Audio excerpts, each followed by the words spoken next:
छठ व्रत की पौराणिक कथा एवं संपूर्ण पूजा विधि। कौन है छठ मैया, क्यों करते हैं छठ पूजा।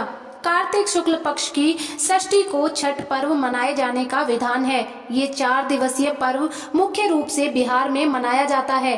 कार्तिक मास की अमावस्या को दिवाली मनाने के 6 दिन बाद कार्तिक शुक्ल को मनाए जाने के कारण इसे छठ कहा जाता है। ये 4 दिनों का त्योहार है और इसमें साफ सफाई का खास ध्यान रखा जाता है। इस त्योहार में गलती की कोई जगह नहीं होती। इस व्रत को करने के नियम इतने ज्यादा कठिन है, इस वजह से इसे महापर्व और महाव्रत के नाम से संबोधित किया जाता है। कौन है छठी मैया। मान्यता है कि छठ देवी सूर्य देव की बहन है और इन्हीं को प्रसन्न करने के लिए जीवन के महत्वपूर्ण अवयवों में सूर्य व जल की महत्ता को मानते हुए इन्हें साक्षी मानकर भगवान सूर्य की आराधना तथा उनका धन्यवाद करते हुए माँ गंगा, यमुना या किसी भी पवित्र नदी या तालाब के किनारे ये पूजा की जाती है। षष्ठी माँ यानी छठ माता बच्चों की रक्षा करने वाली देवी है। इस व्रत को करने से संतान को लंबी आयु का वरदान मिलता है।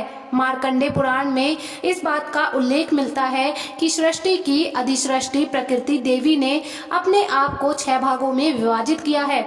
इनके छठे अंश को सर्वश्रेष्ठ मातृ देवी के रूप में माना जाता है, जो ब्रह्मा की मानस पुत्री है। वो बच्चों की रक्षा करने वाली देवी है। कार्तिक मास के शुक्ल पक्ष की षष्ठी को इन्हीं देवी की पूजा की जाती है। शिशु के जन्म के 6 दिनों बाद इन्हीं देवी की पूजा की जाती है। इनकी प्रार्थना से बच्चे को स्वास्थ्य, सफलता और दीर्घायु होने का आशीर्वाद मिलता है।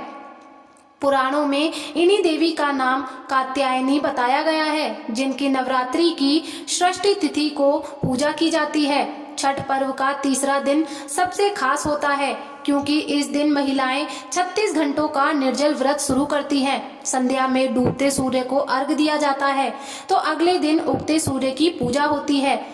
छठ पर्व मुख्य रूप से बिहार, झारखंड और पूर्वी उत्तर प्रदेश में मनाया जाता है। इस पर्व को डाला, छठ, सूर्य सृष्टि और छठ पूजा आदि नामों से भी जाना जाता है। इस त्योहार में मुख्य रूप से भगवान सूर्य और छठी माता की पूजा होती है।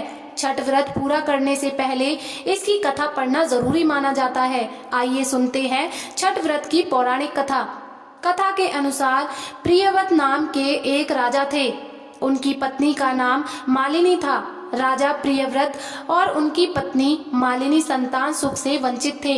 इस बात से राजा रानी काफी दुखी रहते थे। एक दिन उन्होंने संतान प्राप्ति के लिए महर्षि कश्यप से पुत्रेष्टि यज्ञ करवाया। महर्षि ने यज्ञ संपन्न करने के बाद मालिनी को खीर दी। खीर का सेवन करने के बाद मालिनी गर्भवती हो गई और 9 महीने बाद उसे एक पुत्र की प्राप्ति हुई, लेकिन दुर्भाग्य से उसका पुत्र मृत पैदा हुआ। ये देखकर राजा रानी बहुत दुखी हो गए और निराशा की वजह से राजा ने आत्महत्या करने का मन बना लिया। परंतु जैसे ही राजा आत्महत्या करने लगे तो उनके सामने भगवान की मानस पुत्री देवसेना प्रकट हुई और उन्होंने कहा कि मैं सृष्टि देवी हूँ और मैं लोगों को पुत्र सुख प्रदान करती हूँ। जो व्यक्ति सच्चे मन से मेरी पूजा करता है, मैं उसकी सभी मनोकामनाएं पूर्ण करती हूँ। राजन, यदि तुम मेरी विधि विधान से पूजा करोगे तो मैं तुम्हें पुत्र रत्न प्राप्ति का वरदान दूंगी। देवी के कहे अनुसार राजा प्रियव्रत ने कार्तिक शुक्ल की षष्ठी तिथि को देवी सृष्टि की पूजा की। इस पूजा के फलस्वरूप रानी मालिनी एक बार फिर से गर्भवती हुई और ठीक 9 महीने बाद उन्हें एक सुंदर पुत्र की प्राप्ति हुई। कहते हैं तभी से छठ पर्व मनाए जाने की परंपरा शुरू हुई। इस पर्व से जुड़ी एक और कथा है, जिसके अनुसार महाभारत काल में जब जुए में पांडव अपना सारा राजपाट हार गए थे, तब द्रौपदी ने छठ व्रत रखा था। द्रौपदी के व्रत से प्रसन्न होकर सृष्टि देवी ने पांडवों को उनका राजपाट वापस दिला दिया था। वहीं एक अन्य पौराणिक कथा के मुताबिक महाभारत काल में सूर्यपुत्र कर्ण ने सबसे पहले सूर्यदेव की पूजा की थी और कहा जाता है कि घंटों पानी में खड़े होकर कर्ण सूर्यदेव को अर्घ देते थे। सूर्यदेव की कृपा से कर्ण एक महान योद्धा बना था। आज भी छठ में अर्घ दान की यही परंपरा चली आ रही है। छठ पूजा के लिए जरूरी है ये सामग्रियां। छठ पूजा के लिए कुछ सामग्रियों का विशेष आवश्यकता होती है। माना जाता है कि इन पूजन सामग्रियों के बिना छठ पूजा पर्व पूरा नहीं होता है। छठ पूजा की पूजन सामग्रियों में बांस की टोकरी, सूप, नारियल, पत्ते लगे गन्ने, अक्षत, सिंदूर, धूप, दीप, थाली, लोटा, नए वस्त्र, नारियल पानी भरा, अदरक का हरा पौधा, मौसम के अनुकूल फल, मिट्टी या पीतल का कलश, कुमकुम, पान तथा सुपारी। छठ पूजा की विधि। छठ पूजा के दिन सुबह ब्रह्म मुहूर्त में उठें और स्नान आदि से निवृत्त होकर छठ व्रत का संकल्प लें। इस क्रम में सूर्य देव और छठी मैया का ध्यान करें। व्रती को छठ पूजा के दिन अन्न ग्रहण नहीं करना होता है। संभव हो तो निर्जला व्रत रखकर उसका विधिवत पालन करें। छठ के पहले दिन संध्याकालीन अर्घ होता है, जिसमें डूबते हुए सूरज को अर्घ दिया जाता है। ऐसे में इस दिन सूर्यास्त से थोड़ा पहले छठ घाट पर पहुंचे और वहां स्नान करने के बाद अस्ताचलगामी सूर्य को पूरी निष्ठा के साथ अर्घ दें। इस दिन भगवान सूर्य को अर्घ देने के लिए बांस या पीतल की टोकरी या सूप का उपयोग किया जाता है। ऐसे में बांस या पीतल की टोकरी का इस्तेमाल करते हुए सूर्य देव को अर्घ दें। छठ पूजा में जिन टोकरियों का या सूपों का इस्तेमाल किया जाता है, उसमें फल, फूल, गन्ने, पकवान इत्यादि समेत पूरी पूजन सामग्रियों को अच्छी प्रकार रखें। इसके साथ ही सूप या टोकरी पर सिंदूर लगाएं। सूर्य देव को अर्घ देते वक्त टोकरी में सभी पूजन सामग्रियों का होना बेहद जरूरी होता है। ऐसे में इस बात का विशेष ध्यान रखें। इसके साथ ही पूरे दिन और रात भर निर्जला व्रत रखकर अगले दिन सुबह उगते हुए सूर्य को जल अर्पित करें। सूर्य देव को अर्घ निवेदित करने के साथ ही मन उनसे अपनी मनोकामना करें। छठ पूजा के दौरान कब क्या करना है। 5 नवंबर 2024 को होगा नहाए खाए।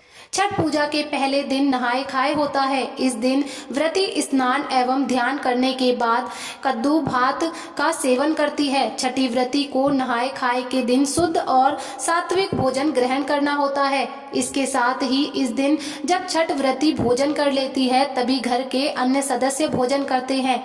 इस साल छठ पूजा का नहाए खाए 5 नवंबर को है।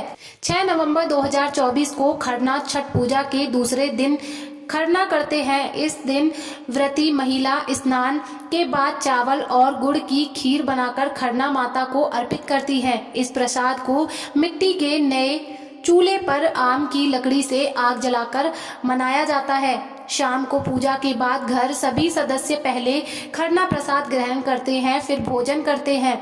खरना प्रसाद को बेहद शुभ माना जाता है। इस प्रसाद को खाने के बाद व्रत शुरू हो जाता है। इस दिन नमक नहीं खाया जाता। इस साल छठ पर्व का खरना 6 नवंबर को है। 7 नवंबर 2024 को डूबते सूर्य को अर्घ दें। डूबते सूर्य को अर्घ। छठ पूजा का तीसरा दिन बहुत खास होता है। इस दिन शाम को अस्तगामी सूर्य यानी डूबते सूरज को अर्घ दिया जाता है। टोकरी में फल, ठेकुआ, चावल के लड्डू आदि से अर्घ सूप में सजाया जाता है। नदी या तालाब में कमर तक पानी में रहकर अर्घ दिया जाता है। 8 नवंबर 2024 को उगते सूर्य को अर्घ। चौथे दिन उगते सूर्य को अर्घ देते हैं। इसके बाद ही 36 घंटे का व्रत समाप्त होता है। छठ पूजा में मन और तन की शुद्धता बहुत जरूरी है। अर्घ देने के बाद व्रती प्रसाद का सेवन करके व्रत का पारण करती है। जय हो छठी मैया। दोस्तों, आपको ये जानकारी कैसी लगी कृपया कमेंट करके जरूर बताएं। वीडियो पसंद आया हो तो लाइक करें और ऐसी ही और भी बहुत सारी जानकारियों और कथाओं एवं कहानियों को सुनने के लिए चैनल को जरूर सब्सक्राइब करें। धन्यवाद।